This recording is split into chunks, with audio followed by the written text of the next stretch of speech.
Hilton, qui va être notre conférencière ce midi.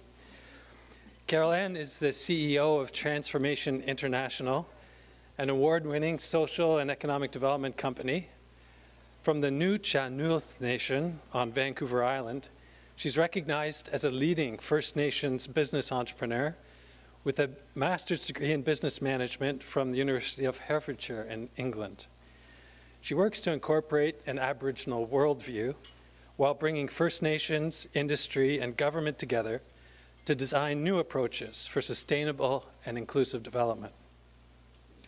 Carol Anne is currently authoring Indigenomics, a global power shift, and has been an instructor at the Camuson Business School Leadership Program, as well as Simon Fraser University's Community Economic Development Program, CED instructor here, and the University of Winnipeg's Masters in Community Planning Program, and most recently the Banff Centre Indigenous Business Program.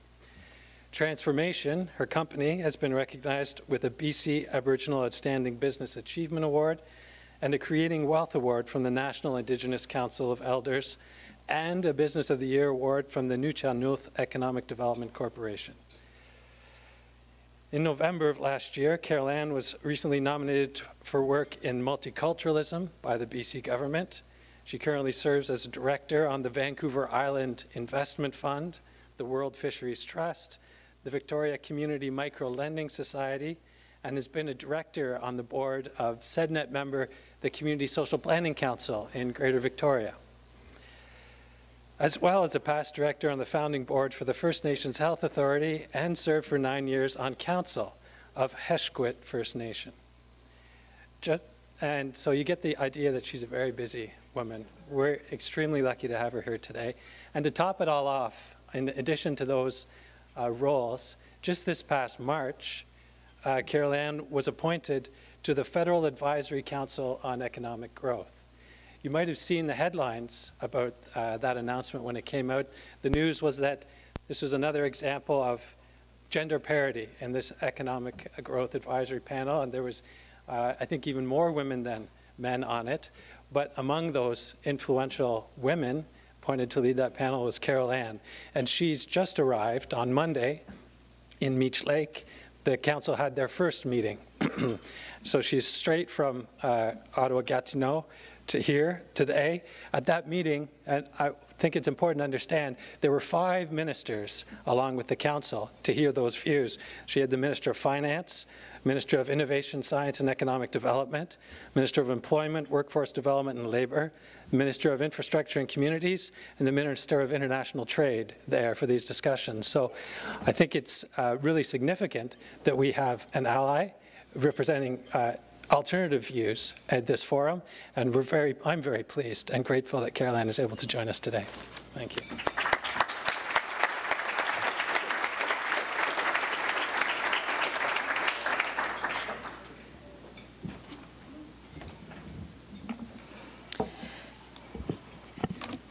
Thank you kindly for the warm welcome.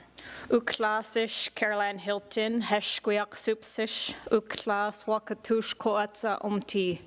My English name is Carol Anne Hilton. My Heshquiak name is Wakatush, which means big sister. I come from a long line of the oldest woman, and that's my heritage and the roots and the strength of which I come from and that I operate from.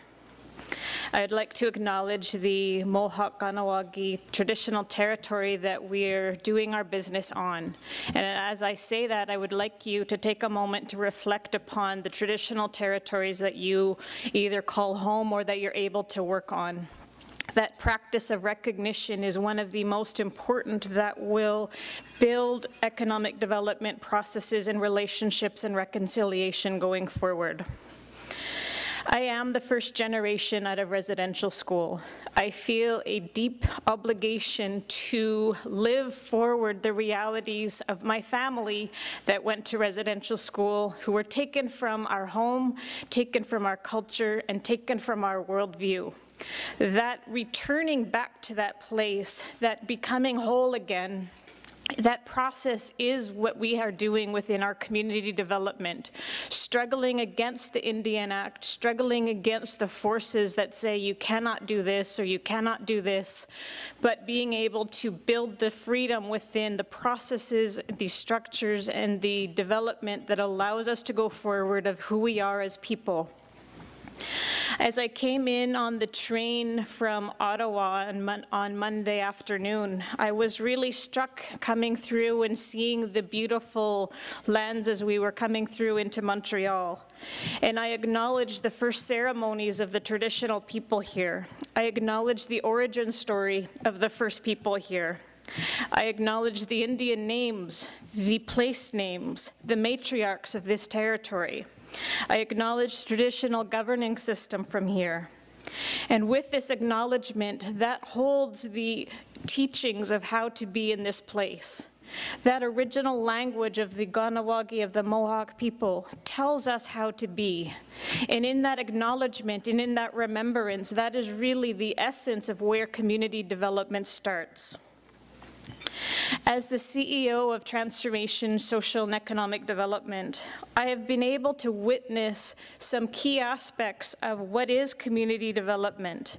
And I would like to walk through today some of that work that I've developed around Indigenomics. An exploration of Indigenomics.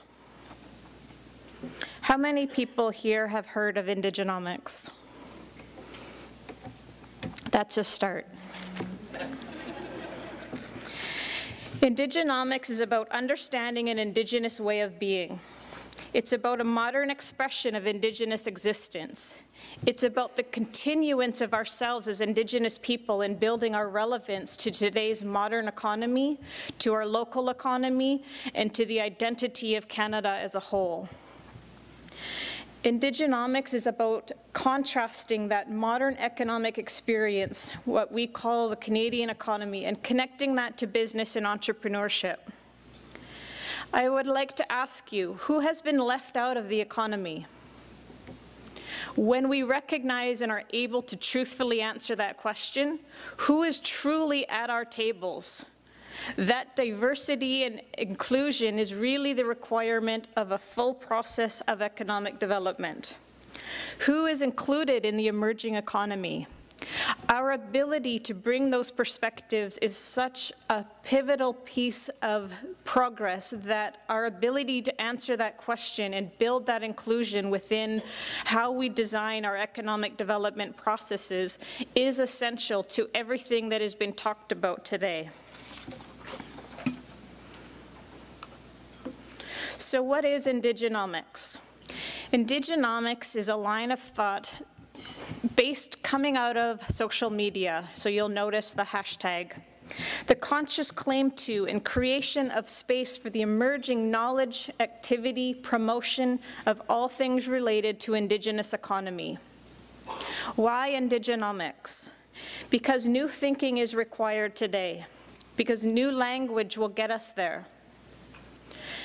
Indigenomics is a platform for building understanding, a bridge for building relationship, the ability to bring perspective, that education, to converge upon the current context of what we understand economic development to be, and to expand our awareness of what is an Indigenous worldview.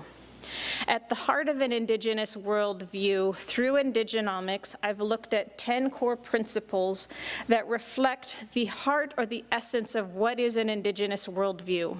Now, while I don't have that time today to go through what those 10 principles are, essentially what that looks at is whether you're from Bolivia, whether you're from Greenland, whether you're Mohawk, Nuu-chah-nulth, there's elements of a worldview that is similar across Indigenous cultures, and that what you can take across from different Indigenous cultures is really that heart or the essence of a worldview.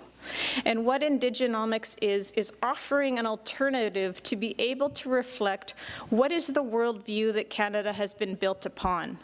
That worldview, what we are seeing now is a global shift. And in that shift, that is where that requirement is to be more inclusive of Indigenous worldview and to build different structures that then reflect that.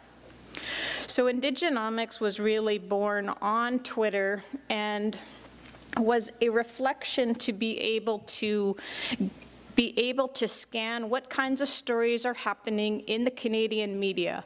Where is Canadians' understanding of what's happening of these stories? And what I began to notice was there was an element of either being sensationalized, fear, or a sense of right or wrong. So those natives were doing that and the government was doing this, and essentially the understanding, if an answer was no within a traditional territory, that a project could not go forward, or the reasoning behind that, the essence of the conflict, what was the origin of that? And what I found was that it all came back to those kind of 10 principles from an Indigenous worldview of seeing that world. So you can see on the screen, that's one of my tweets, that awkward moment you realize First Nations are actually much more powerful than you thought. Hashtag Indigenomics.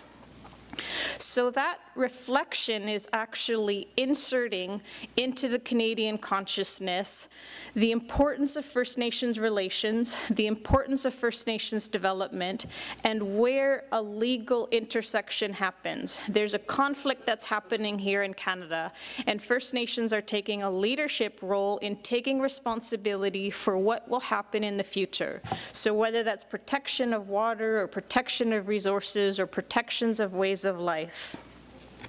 That leadership is really what Indigenomics is.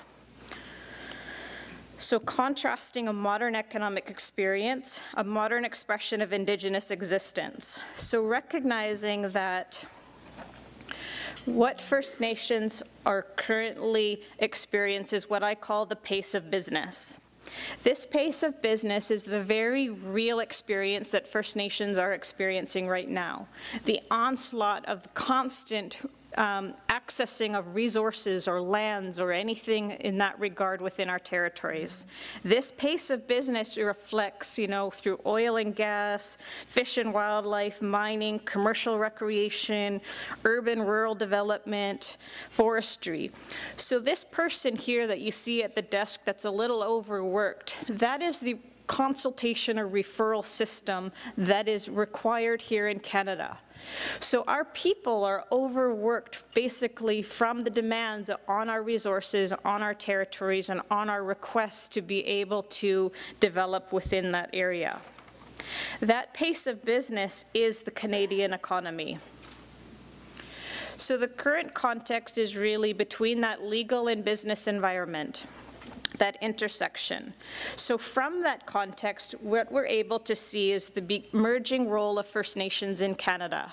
So Canadian First Nations' ability to say, yes, this can happen, no, this cannot happen.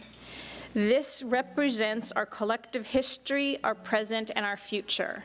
Because within a First Nations design system, thinking 7 generations ahead is the element of being able to design a system that's not only there for the future generations, but also there for the current generation.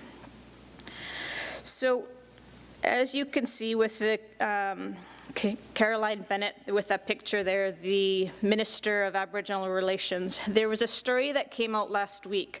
What is the First Nations economy worth? And that particular one was from an Atlantic snapshot that estimated $1.14 billion. So these kinds of stories, these measurements are happening that are saying how much are Indigenous people bringing to the Canadian economy. And that recognition, that is the question that is in front of Canada right now. So last summer, I did a talk for the Oilmen's Forum in Banff, and that forum was really for the CEOs of the energy corridors of Canada. And I introduced the concept of Indigenomics at that time. So that was the date, the story that came out was the date of this newspaper clipping. National Post, August 19th, 2015, confronting the Aboriginal question. Confronting the Aboriginal question. So that in itself is really, what is the Aboriginal question here in Canada? The Aboriginal question by far is the most complex and consequential one for Canada today and for the foreseeable future, and will have to address the myriad of Aboriginal issues that will shape the future of this country.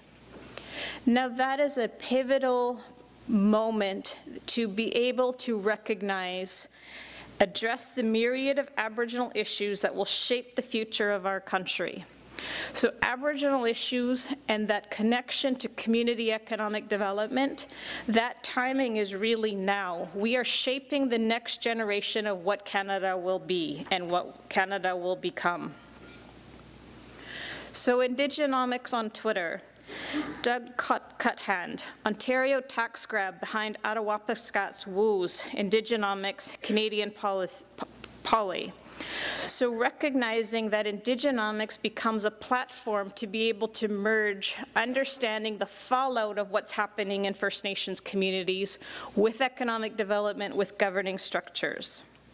So these are all pieces that have come from either people that I've done presentations with, that have taught with, or presented. Understand the starting point. That is what Indigenomics is. 20% land base. Canada First Nations people control over 20% of the land base of Canada overall. So 20% of the land base, but what is the percentage of actual economic contribution? That is the number that we're looking at. The number that we're looking at is the percentage of dependency on the Indian Act and on the Canadian government. So the reduction of dependency on the Indian Act and the reduction on federal transfer agreements, that is the place where independence, self-governance, and the ability to progress as people is at. So Indigenomics, a redistribution of wealth through the assertion and exercise of Indigenous sovereignty. Indigenomics is about showing the world the Indigenous worldview and applying it to economics. So this is the kind of thoughts that being able to engage Canadians or participants of being able to understand what Indigenomics is. Creating a worldview that shifts towards our shared values and our economic relationship in Canada. A modern term to express the integration of Indigenous values and perspectives into economic thinking and action. Understanding is the starting point. You see from your own worldview. We need to be able to look beyond. So this was at Globe this past spring in Vancouver. So the concept of responsibility is also something that from a worldview, a mainstream worldview, an Indigenous worldview, where we see that contrast or diverging. This is a quote from an elder from the Mount Polley mining disaster that happened 2 summers ago. We have seen the desecration of responsibility in our lifetime. So that desecration of responsibility, so First Nations from that worldview are saying, we are responsible. We are responsible for the water. We're responsible for our grandchildren and the children unborn. We're responsible for the resources here, and we're responsible for the people that live within this territory. So that desecration of responsibility is through the Indian Act, where it's removed from our own governing systems, removed from different acts within the government that says through environmental assessment process or any of the kind of big acts that be able to create that contrast with what our responsibility is and what our role is, and that's really what the future is being able to create. So bringing that back to what it is that you're doing here. What is emerging is a call for greater responsibility, both locally and globally. So that sense of responsibility brings with it that inclusiveness, the ability to design a system and the ability to bring that system forward that is reflective of other worldviews. So that is where we will see that shift occur within economic development. What are we building? How we think determines what we measure. It also determines how we organize and how we do business.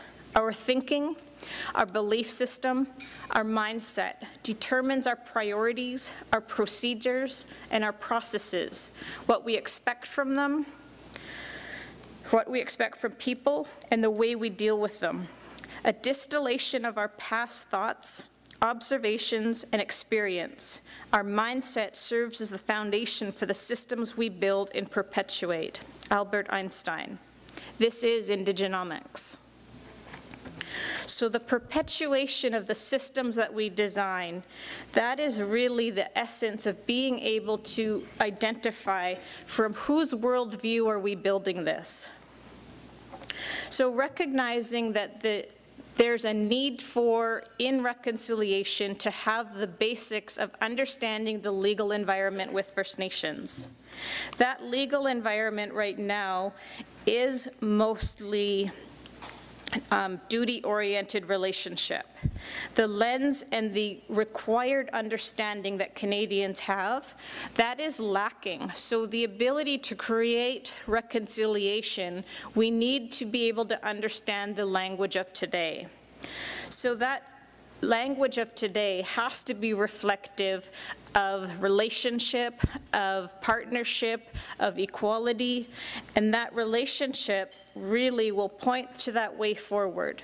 So what is required is new tools, new language, and new standards for engagement with First Nations. It is when we're able to build that that we will see those stronger outcomes. Indigenomics is taking back our power by remembering why, using our Indigenous wisdom to lead us to economic success. I like that circle diagram describing what it is that we're doing, describing how it is that we're doing it, and coming back to that why. When we are best able to operate from that why, that is really the best place, the most powerful place that we can be able to build our objectives and move towards our goals within community economic development. So with my recent appointment to the Economic Growth Council, which I found to be very honored to be able to be appointed to that as the only Indigenous person on that council.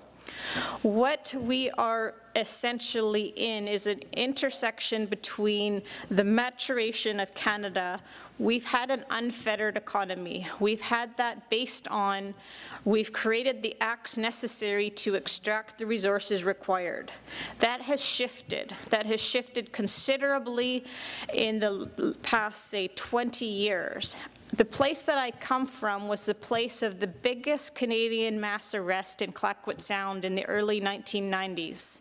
That public demonstration of the requirements for what did local economic development mean. In the area that I come from, we've been able to create the highest standards, the highest global standards for forestry practices while building local entrepreneurship through this structure. So what is possible to put within the pressures of what we set as a requirement going forward? Also noting that we come from within this past week of Canada acknowledging and upholding the United Nations Declaration on the Rights of Indigenous People. That declaration essentially provides and acknowledges the right that we have as Indigenous people to the continuance of ourselves as people into the future, continuance of our way of life, and to our economy. So you wonder at times, what are the barriers or challenges that exist with First Nations economic development? Why is it so hard? Why is it so difficult? I come from an area, the Nuu-chah-nulth people took the Canadian government to court because when the reserve systems were established in the 1800s, the Canadian government built very large reservations back east, and as they went west, made them smaller and smaller and smaller. We have very small reservations in where I'm from, and the belief was that we could access, the ocean was our garden, we could access our required resources. But the Fisheries Act and all the licensing systems, we went from having hundreds of boats in our territory to maybe 2 or 3, and none of them, even the 2 or 3, could no longer get out on the water. So the systematic removal from any economic resource or ability to create an economy is what we've experienced as people. So we took Canada to court and said, we actually have a modern right to an expression of our own economy. We have a right to sell fish. And Canada fought us every single step of the way. That number of years and the amount of money that was spent in court, the actual amount of that money to go into local economic development initiatives, to put people on the water, to go fishing, and to be a part of the management and protection system, that's where that gap is. And Canadians really don't see those kind of headlines in the newspapers to recognize what are the kinds of barriers and challenges that First Nations exist, so that exist within the structures of Canada or within the provinces. So I encourage you, through a way forward, to examine what is called a toolbox for change. So this is a figurative toolbox. In that, I would encourage you to go and examine and read the UN Declaration on the Rights of Indigenous People. What is it? What does it say? Why is it important? Go and read the 2008 Canada Apology to First Nations People. Has anyone heard of the 8th Fire series? That's an excellent series that demonstrates some of the history of Canada and be able to put that into perspective of what is important today going forward. Understand the concept of free, prior, and informed consent. Go investigate. Summary of the Chilcotin decision. What is it? Why is it important? How is the landscape of Canada changing because of these aspects? Go and read the Truth and Reconciliation recommendations.